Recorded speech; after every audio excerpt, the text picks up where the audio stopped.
Amen. Sinasamba kita,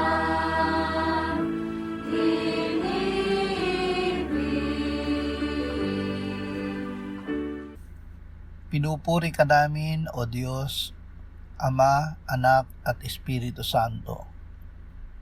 Salamat, Ama, na ibinigay mo sa amin si Jesus na iyong anak, na namatay para sa aming kasalanan, iyong muling binuhay, iniakyat at iniluklok sa iyong kanan sa langit.